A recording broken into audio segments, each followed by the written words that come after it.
Bismillahirrahmanirrahim. Assalamualaikum warahmatullahi wabarakatuh. Di video kali ini saya dan teman-teman saya dari kelompok 10 mata kuliah manajemen pemasaran akan mempresentasikan hasil diskusi kami, yaitu tentang strategi pemasaran dalam berbagai posisi kompetitif.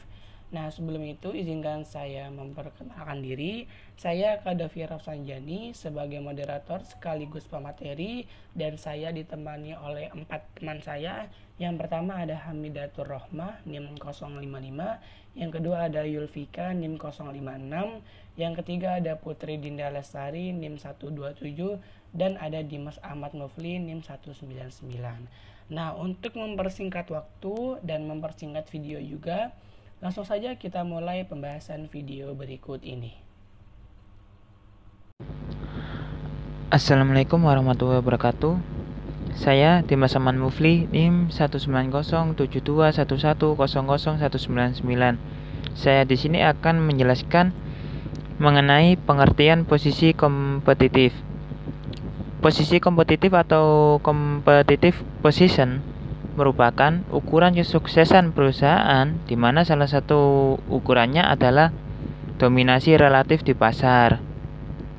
Perusahaan konsultan Arthur D.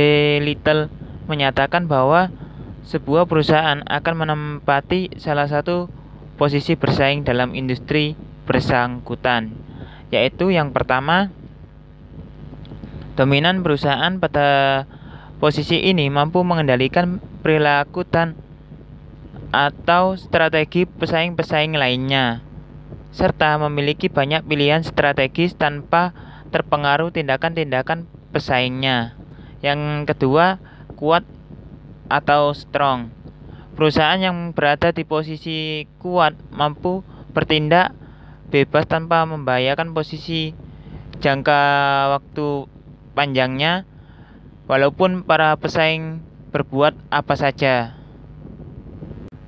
Yang ketiga yaitu baik atau favorable.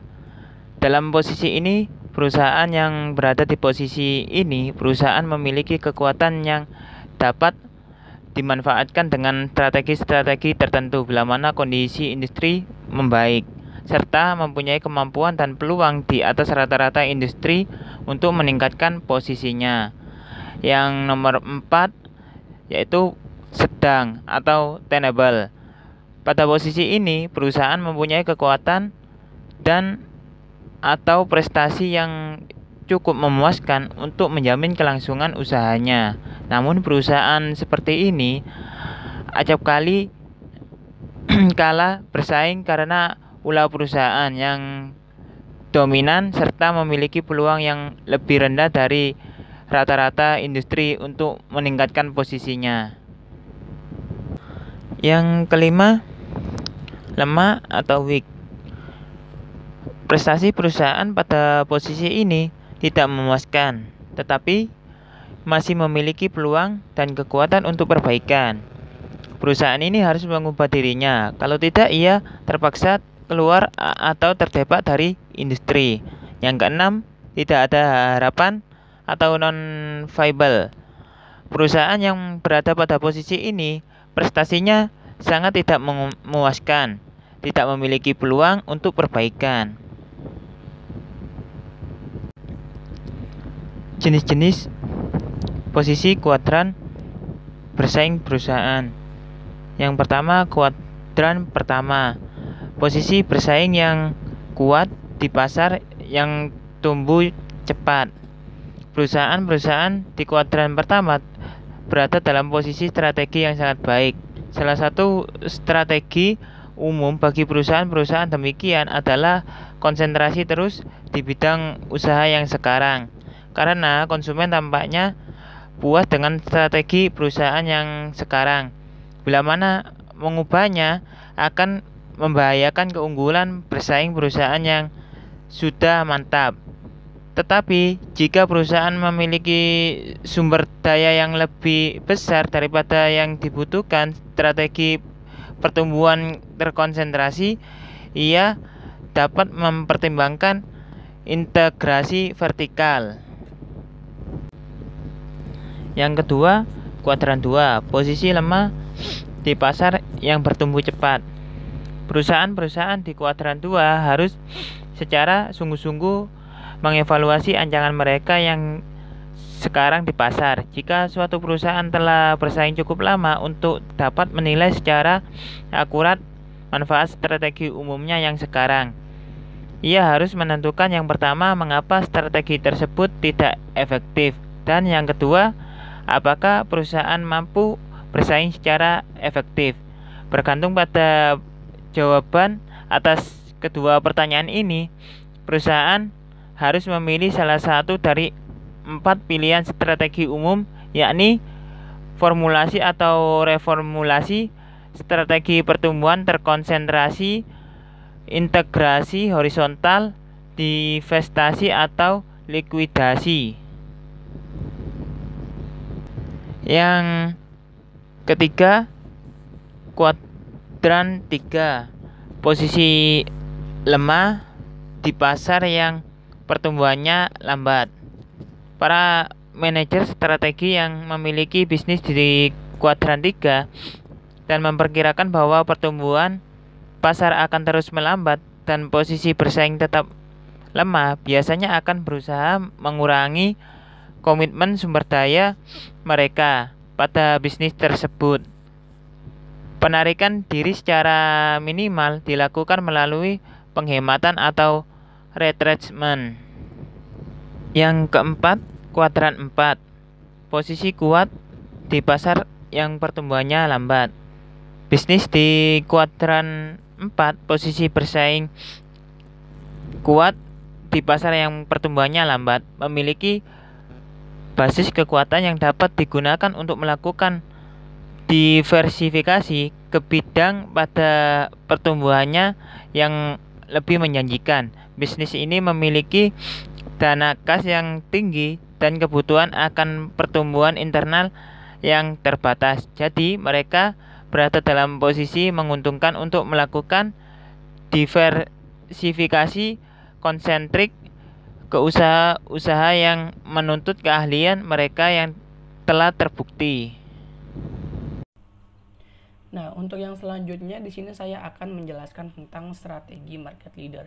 Sebenarnya apa sih market leader itu gitu? Nah, sebenarnya market leader ini itu merupakan perusahaan yang diakui oleh industri yang bersangkutan sebagai pemimpin gitu. Jadi dapat dikatakan market leader ini sebagai suatu perusahaan yang memang mendominasi di salah satu sektor gitu.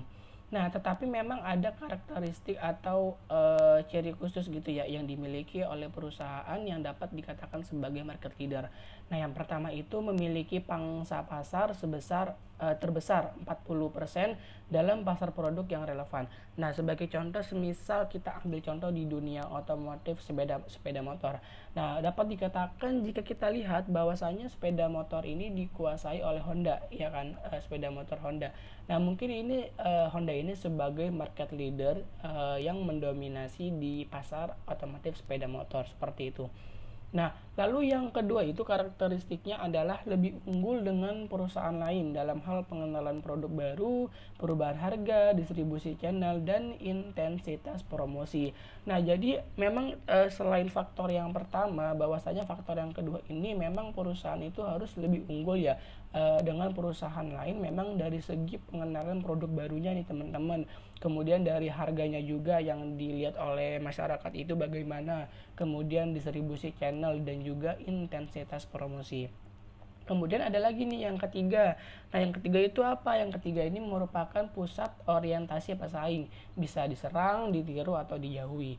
Nah, yang tadi yang semisal sepeda motor ya, biasanya kan kalau sepeda motor itu ada dulu nih yang mengeluarkan produknya kemudian nanti akan ditiru. Nah, itu mungkin dapat dikatakan sebagai dari market leader. Nah, jadi 3 karakteristik itu merupakan salah satu ketiga dari sekian banyaknya yang dapat dikatakan perusahaan ini sebagai market leader gitu atau pemimpin gitu, penguasa pasar di salah satu sektor yang mereka kuasai. Nah, kemudian yang selanjutnya ini adalah strategi market leader. Nah, masih sama nih, ini masih bersangkutan ya teman-teman, masih ada lanjutannya. Nah, jadi yang pertama ini adalah mengembangkan pasar keseluruhan gitu. Nah, maksudnya apa gitu kan mengembangkan pasar keseluruhan gitu. Ya memang jadi perusahaan memang kan dominan akan selalu ingin menjadi nomor satu gitu kan. Nah, sikap ini tuh mendorong mengambil ada beberapa tindakan gitu yang harus diambil oleh perusahaan gitu. Jika ingin menjadi nomor satu dalam untuk menguasai pangsa pasarnya gitu. Nah, yang mengembangkan pasar keseluruhan itu seperti mencari pemakai baru nih teman-teman. Nah, jadi memang ketika perusahaan ini sudah mendapatkan konsumen yang banyak gitu kan. Nah, perusahaan ini tidak hanya fokus terhadap pemakai yang lamanya saja, tetapi harus tetap fokus juga nih gimana caranya supaya kita masyarakat A sampai Z ini bisa membeli produk kita. Nah, itu merupakan salah satu dari mengembangkan pasar keseluruhan. Jadi harus mencari nih pemakai-pemakai baru seperti itu. Nah, kemudian yang kedua itu ada melindungi pangsa pasar. Loh, maksudnya apa melindungi pangsa pasar seperti itu? Nah, jadi selain memperluas pasar yang pertama itu, nah perusahaan ini juga harus dominan dapat mempertahankan pangsa pasarnya gitu. Harus tetap melakukan inovasi-inovasi, kreasi-kreasi seperti itu. Sebagai contoh, kita ambil di dunia otomotif deh gitu kan, di dunia otomotif mobil semisal. Bahwasanya kalau kita lihat di mobil ini kan ada yang namanya Toyota Kijang kan. Nah, bagaimana Toyota ini tuh dia bisa mempertahankan eksistensinya, nilainya sampai saat ini gitu. Nah, yang dilakukan oleh Toyota ini adalah Toyota berani selalu menginovasi, mendesain ulang Toyota Kijang ini hingga saat ini gitu kan. Dari yang dulu Kijang tahun berapa sampai sekarang ada yang namanya Kijang Innova tipe Reborn gitu yang terbaru ya kan. Nah, itu merupakan salah satu cara supaya perusahaan ini dapat melindungi pangsa pasarnya agar tidak tergeser dengan pasar-pasar lain seperti itu. eh Kalau kita lihat sebagai contoh, ada nggak sih yang kegeser gitu kan karena nggak dapat melindungi pangsa pasarnya? Oh ada gitu kan, ada beberapa juga yang seperti itu. Sebagai contoh juga tetap di dunia otomotif yang saya bicarakan, kalau kita melihat Toyota Avanza di kelasnya, ya kan, bagaimana dulu Avanza selalu menjadi nomor satu nih pangsa pasar di kelasnya. Kemudian akibat Avanza ini tidak bisa dibilang tidak memperbarui produknya ya kan, akhirnya muncul dari otomotif yang lain yaitu Mitsubishi Xpander. Nah, ketika Xpander ini muncul ya kan, namanya ini muncul, wow gitu, Avanza ini langsung tergeser gitu kan. Bahkan Mitsubishi Xpander ini menjadi nomor satu yang terlaris ya kan, menjadi MPV-nya gitu di kelasnya. Nah, makanya inilah tujuan dari kita ini atau perusahaan ini harus tetap melindungi pangsa pasarnya gitu. Nah, kemudian yang ketiga ini ada memperluas pangsa pasar. Loh, gimana nih caranya memperluas pangsa pasar? Nah, semisal nih perusahaan otomotif Toyota ini kan rata-rata memang yang mendominasi masih di Asia ya teman-teman, terutama di Indonesia khususnya. Nah, sedangkan kalau kita lihat di Eropa gitu kan atau di Amerika, perusahaan-perusahaan Jepang ini masih kurang mendominasi gitu kan. Apalagi ya kita ambil contoh Toyota gitu. Nah, ini yang harus dilakukan sama Toyota atau industri otomotif Jepang. Gimana nih caranya supaya supaya pasar kita ini bisa memperluas lagi. Jadi tidak hanya di Asia atau di Indonesia, tetapi bisa lebih ke Amerika dan juga Eropa gitu kan. Karena kan kalau yang di Eropa atau Amerika itu masih dikuasai oleh kayak BMW, Ford dan sebagainya. Kalau Ford itu maaf dia udah agak sedikit bangkrut, jadi masih kayak dikuasai oleh BMW, Mercy dan lain-lainnya. Nah, ini merupakan salah satu cara yang harus dilakukan oleh perusahaan tersebut seperti itu. Nah, jadi dengan ya yang tadi saya jelaskan strategi market leader, nah dengan cara ini maka perusahaan ini bisa sebagai market leader gitu, pemimpin pangsa pasar di sektornya masing-masing seperti itu. Jadi harus tetap melakukan inovasi, memperluas pasar dan juga melindungi pangsa pasarnya agar semua ini dilakukan tidak jauh dari supaya tidak tergeser gitu dari perusahaan-perusahaan lain seperti itu. Nah, mungkin itu saja yang bisa saya jelaskan tentang market leader dan terima kasih. Perkenalkan, nama saya Putri Nalestari, NIM 127 sebagai pemateri ketiga. Selanjutnya di sini saya akan menjelaskan tentang strategi market challenger. Strategi penantang pasar atau market challenger adalah strategi yang biasanya dilakukan oleh perusahaan yang terletak pada posisi kedua atau ketiga, di mana perusahaan ini menyerang pemuka atau pesaing lainnya dengan tawaran yang agresif untuk memperoleh lebih banyak market share. Biasanya, perusahaan ini memiliki volume penjualan dan laba atau market share itu sekitar 30%. Strategi penyerangan yang digunakan oleh market challenger yaitu yang pertama menetapkan sasaran strategi dan lawan. Sasaran strateginya itu adalah peningkatan bagian pasar dengan harapan bahwa hal ini akan menghasilkan profit yang lebih tinggi. Selanjutnya yaitu memilih strategi penyerangan. Jika ada lawan yang menduduki daerah permasalahan tertentu, maka ada 5 strategi yang harus dilakukan. Yang pertama yaitu ada serangan frontal, ada serangan mengepung, ada serangan melambung, ada serangan lintas, dan ada serangan gerilya. Selanjutnya yaitu kelebihan dari strategi market challenger. Penantang pasar biasanya ini memiliki kapasitas untuk menyerang dan posisi yang relatif kuat di pasar. Misalnya mereka memiliki kapasitas yang memadai untuk penelitian dan pengembangan produk baru. Maka mereka tidak perlu melakukan penelitian dan pengembangan dari awal. Mereka cukup meningkatkan apa yang ditawarkan oleh pemimpin pasar mereka. Selanjutnya yaitu penantang dapat mengalokasikan lebih banyak upaya pada pemasaran produk. Mereka memiliki lebih banyak waktu untuk merencanakan strategi agar produk ini lebih cepat dirilis ke pasar. Yang ketiga yaitu dalam beberapa kasus lebih mudah bagi penantang untuk memenangkan bisnis karena mereka ini memiliki struktur biaya yang relatif mirip dengan pemimpin pasar. Selanjutnya yaitu kelemahan dari strategi challenger. Beberapa masalah terbesar dengan menjadi penantang adalah bahwa mereka ini dipersepsikan di bawah pemimpin pasar. Pelanggan mungkin enggan beralih ke produk mereka. Pelanggan menganggap kualitas produk mereka ini lebih rendah daripada pemimpin pasar, padahal kenyataannya itu tidak. Selanjutnya, pelanggan mungkin lebih menginginkan produk-produk yang benar-benar baru daripada sekedar meningkatkan apa yang telah ada.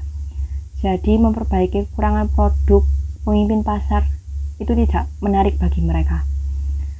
Yang ketiga, dengan melakukan serangan, penantang potensial sekali untuk mendapatkan serangan balik.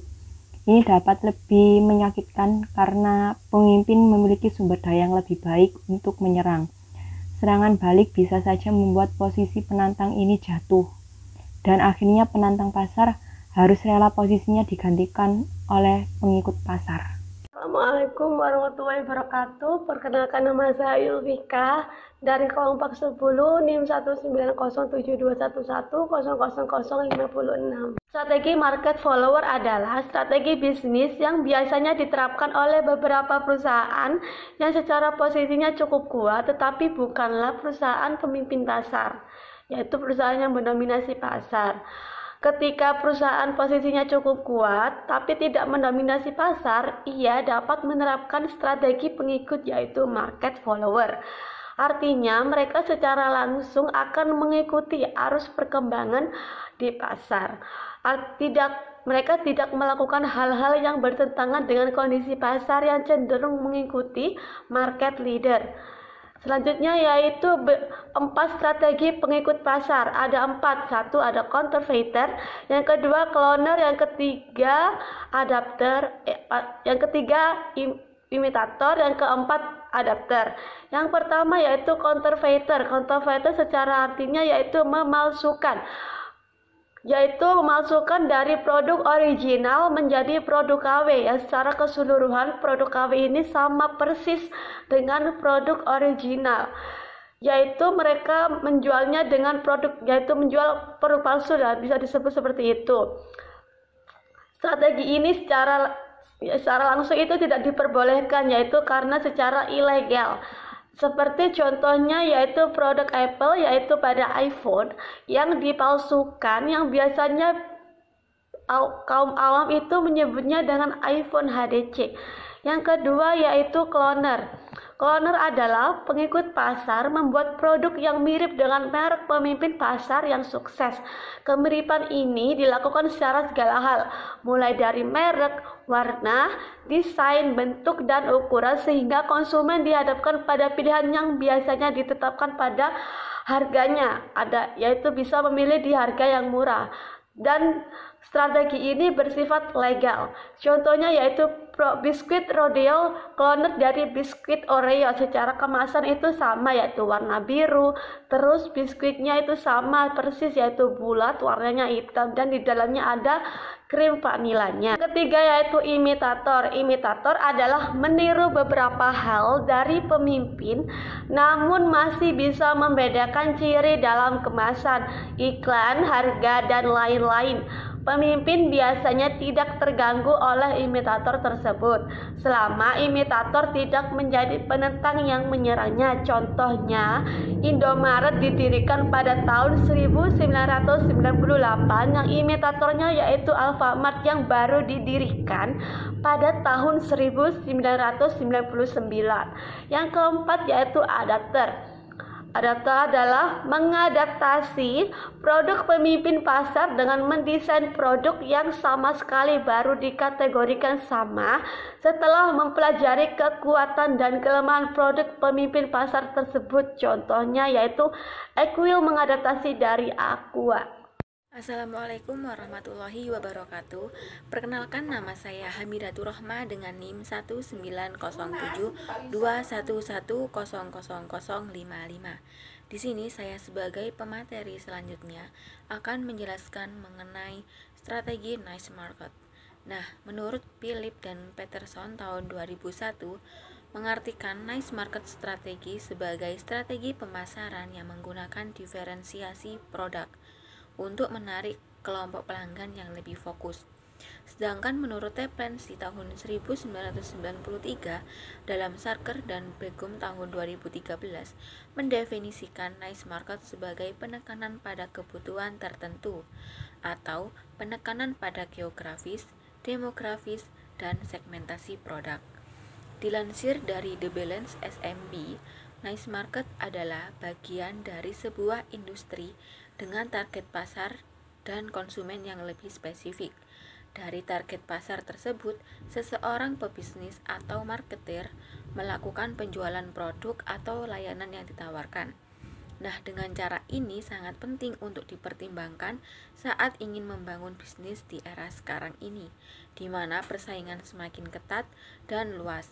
Menentukan target pasar yang lebih spesifik dapat membantumu meraih keuntungan yang lebih besar dibandingkan harus terjun dalam target pasar yang luas. Nah, untuk selanjutnya yaitu strategi market nicher.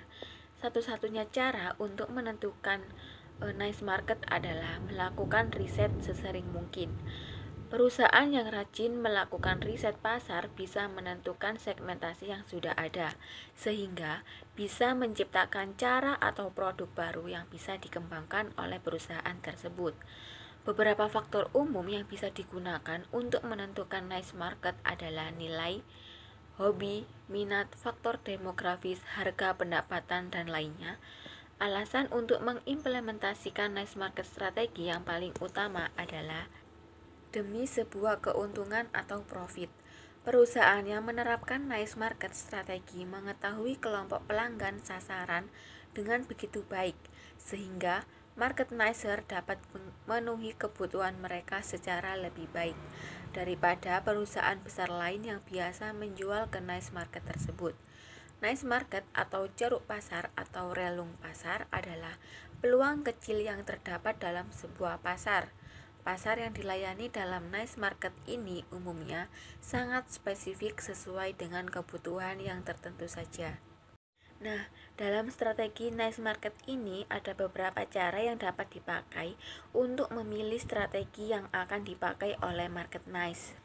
Yang pertama adalah spesialis pemakai akhir, di mana cara ini merupakan cara perusahaan mengkhususkan kebutuhan akhir konsumen, misalnya melayani masyarakat kecil, keperluan khusus balita, dan lainnya. Yang kedua ada spesialis tingkat vertikal, perusahaan mengkhususkan diri pada kebutuhan yang vertikal seperti karet memusatkan pada produksi karet mentah. Yang ketiga ada spesialis ukuran pelanggan, menspesialisasikan atau mengutamakan pada kebutuhan pelanggan kecil saja. Yang keempat ada spesialis pelanggan tertentu, mengkhususkan pada pelanggan tertentu saja, misalkan perusahaan kecil memasok barang pada perusahaan tertentu saja dan tidak memasok dari perusahaan yang banyak. Yang kelima yaitu spesialis pesanan. Spesialis pesanan ini perusahaan membuat produk sesuai dengan pesanan keinginan pelanggannya. Jadi jika ada pesanan maka perusahaan ini membuatnya. Yang selanjutnya ada spesialis saluran distribusi, mengkhususkan diri pada saluran distribusi tertentu dan meminimalisir distribusinya. Yang terakhir yaitu ada spesialis jasa. Spesialis jasa ini mengkhususkan diri pada jasa yang telah disediakan oleh perusahaan lain atau yang tidak disediakan oleh perusahaan lain maksud saya. Contohnya pegadaian yang menyediakan jasa penaksiran barang yang digadaikan. Nah, kunci dari strategi niche market ini adalah kemampuan dan ketelatenan perusahaan untuk mengenal kebutuhan pelanggan atau konsumennya, sehingga perusahaan mampu melayani konsumen dengan sepenuh hati.